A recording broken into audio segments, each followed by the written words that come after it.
오늘 주신 하나님 말씀 사도행전 27장 27절부터 44절까지 말씀입니다. 27, 28, 29 세 구절만 같이 읽겠습니다. 시작. 열 나흘째 되는 날 밤에 우리가 아드리아 바다에서 이리저리 쫓겨가다가 자정쯤 되어 사공들이 어느 육지에 가까워지는 줄을 짐작하고 물을 재어보니 20길이 되고 조금 가다가 다시 재니 15길이라 암초에 걸릴까 하여 고물로 닷넷을 내리고 날이 새기를 고대하니라. 아멘. 바울의 앞송 과정은 하나님의 광풍 쾌속선으로 보통 50일이 걸리던 길이 14일에 도착하는 초스피드 앞송 작전이 되었습니다. 배가 광풍에 밀려 초스피드로 가니 그 배에 타고 있던 사람들의 고생도 말로 다할 수 없는 고생이었을 겁니다. 27절에 14일 밤에 약 14일 정도 지난 후에 육지가 가까워지는 것을 발견하고 28절에 물을 재어보니 20길, 15길 점점 낮아졌다는 얘기죠. 29절 암초에 걸릴까요? 날이 새기를 기다리고 30절에 사공이 도망가려는 것을 31절 바울의 신고로 32절에 사공들이 내리지 못하도록 거룻줄을 끊어버립니다. 33절에 바울이 벌써 14일째 음식을 먹지 못한 사람들에게 음식 먹기를 권하고 34절 너희 중 머리카락 하나도 잃을 자가 없을 것이다 안심시키고 35절에 떡을 가져다가 축사하고 떼어 먹기를 시작합니다. 36절에 안심하고 받아 먹으니 37절 그날 배에 있던 사람들의 수가 276명이었습니다. 33절부터 37절까지가 아주 중요한 단어가 35절에 떡을 가져다가 하나님께 축사하고 떼어 먹기를 시작했다. 왠지 이 기사는 예수님의 오병이어 사건과 비슷해 보입니다. 사도행전의 저자인 누가복음의 저자인 사도 누가가 이제 사도행전도 기록하고 누가복음도 기록했는데 그 저자인 누가는 복음서에서 예수님이 행하셨던 기적과 성찬의 핵심 동사 가지사 축사하고 떼어 주시다. 이것을 바울의 행동에 그대로 투영한 것은 우연이 아닌 철저한 성령의 감동에 따른 구속사적 의도가 있습니다. 의도적으로 이렇게 기록한 이유는 첫 번째, 하나님이 보내신 종 바울의 권위를 그리스도의 사역의 연속선상에서 확립하려는 그런 의미가 있는 거죠. 바울은 사도로서 예수님의 그 사역을 그대로 물려받고 있다, 이거를 보여주는 거예요. 두 번째는요, 일반 은총 속에서 발현되는 특별 은총의 예표를 보여줍니다. 배에 탄 276명은 대부분 하나님을 알지 못하는 로마 군인, 선원, 이방인 죄수들이었습니다. 따라서 이 식사가 정식 성찬식은 아니었습니다.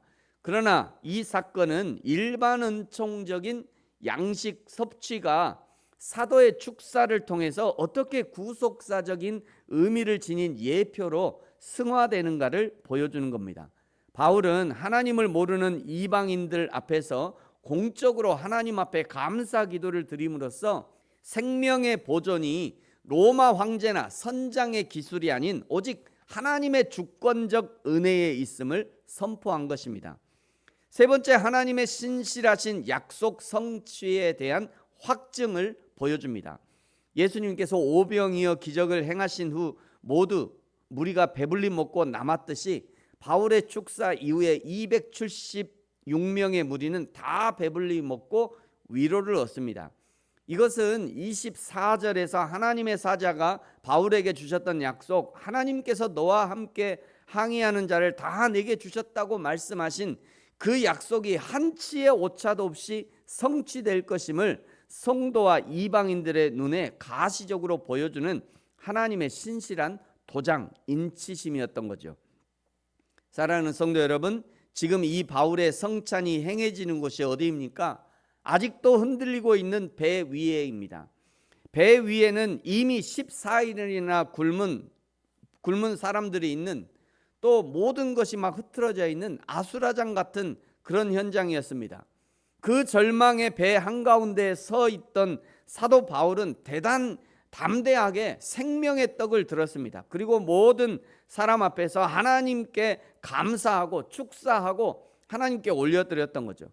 사도가 떡을 떼는 순간 그곳은 더 이상 죽음의 앞송선이 아니라 하나님의 통치와 위로가 임하는 은혜의 보호자 앞이 된 겁니다. 우리가 살아가는 세상은 흔들리는 배와 같습니다. 좌로 우로 흔들리는 배 위에서 어떻게 하면 살아날까 머리를 굴리는 것이 아니라 바울의 손에 높이 들린 생명의 떡과 같은 하나님의 말씀을 바라봐야 합니다. 하나님의 말씀을 붙들어야 합니다. 하나님의 말씀을 날마다 섭취해야 합니다. 그래야 진정한 삶의 힘을 얻어 살아갈 수 있는 것이죠. 39절에 날이 샜습니다. 새로운 날이 된 거죠. 절망의 밤이 지나고 새로운 날, 희망의 날이 된 겁니다. 해안으로 된 항만을 발견하고요. 40절 닷을 끊어버리고 바람에 맞춰서 해안으로 향해 들어갑니다. 41절에 상당히 어려운 상황을 표현한 글인데 배의 선수가 바닥에 팍 박히고 선민을 아직 흔들리고 있는 그런 상황을 41절에 조금 복잡하게 표현했는데요. 41절을 그림으로 표현해달라고 그랬더니 이렇게 요즘 좋아요. 챗GPT가 얼마나 좋은지 41절을 이렇게 그 얘한테 이제 여기서 여기까지 딱 올려주고 요거에 맞는 그림 그려봐 이랬더니 얘가 딱 이렇게 그려주더라고요. 딱 맞는 것 같아요. 선수가 팍 땅에 박히고 요 뒤는 아직 풍랑에 흔들리고 있는 거죠. 여기는 박히고 여기는 흔들리고 위험한 상황인 거죠. 사실은 이런 상황에 군인들은 죄수가 도망갈까 봐 죽이자고 하고 43절에 백부장이 바울을 구원하려고 그들의 뜻을 막고 헤엄칠 줄 아는 사람들을 먼저 육지로 보냅니다. 44절 마침내 모든 사람들이 다 상륙하여 구조를 받죠. 여기 다 구조되다라고 하는 이 선언은 사도행전 27장 24절에서 하나님께서 바울에게 약속하셨던 하나님께서 너와 함께 항해하는 자를 다 내게 주셨다라고 하는 이 말씀의 성취인 거죠. 한 사람도 죽지 않고 다 구조되었다. 이것은 하나님이 약속하신 것을 그대로 이루어 주신 거죠. 하나님은 약속하신 말씀을 반드시 성취하십니다. 뿐만 아니라 하나님은 276명을 하늘로 들어 올려서 초자연적으로 육지에 떨어뜨린 게 아니죠.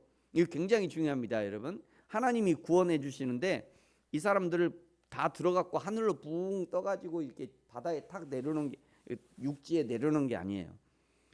이 사람들이 어떻게 구원되냐면 그들이 헤엄을 치게 하시고 부서진 배의 널 조각을 붙잡게 하시는 상식적이고 자연적인 방편을 통해서 구원을 완성하셨습니다.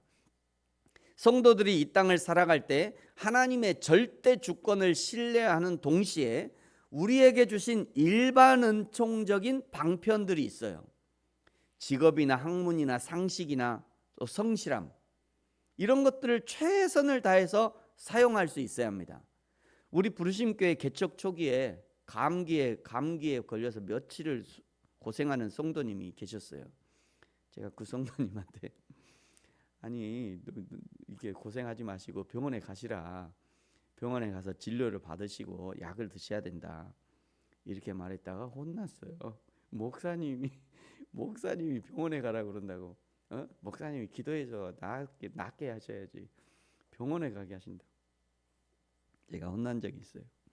여러분, 만약에 병이 들었다면 기도하고 그 다음에는 반드시 병원에 가셔야 합니다.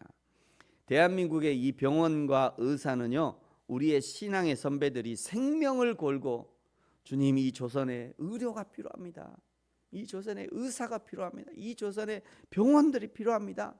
그렇게 기도하고 헌신하고 양림동 그 양림산에 올라가 보세요. 거기 기도했던 그 선교사님 다 그렇게 기도했어요. 하나님, 이 대한민국 이 조선에 병원을 세워 주십시오. 그래 막 자기 나라에 전화해 가지고 여기 병원이 필요하니까 보내달라 해서 돈 보내주고 그래 가지고 세운 게 기독병원이고 그 수피아 요거고 다 그렇잖아요. 그 하나님이 우리에게 그 기도의 응답으로 선물로 열매로 허락해 주신 거예요. 근데 왜 그걸 안 쓰려고 그래요? 기도를 허락해 주신 거 써야죠. 약이 필요하거든 처방을 받아 약을 드십시오. 그것도 하나님이 우리에게 주신 일반 은총들이에요. 하나님이 이미 일반 은총으로 주신 대한민국의 질서, 치안, 의술, 교육, 복지, 행정 등등 이런 모든 일반 은총을 누리기 위해서 우리는 최선으로 그것도 사용할 수 있어야 합니다.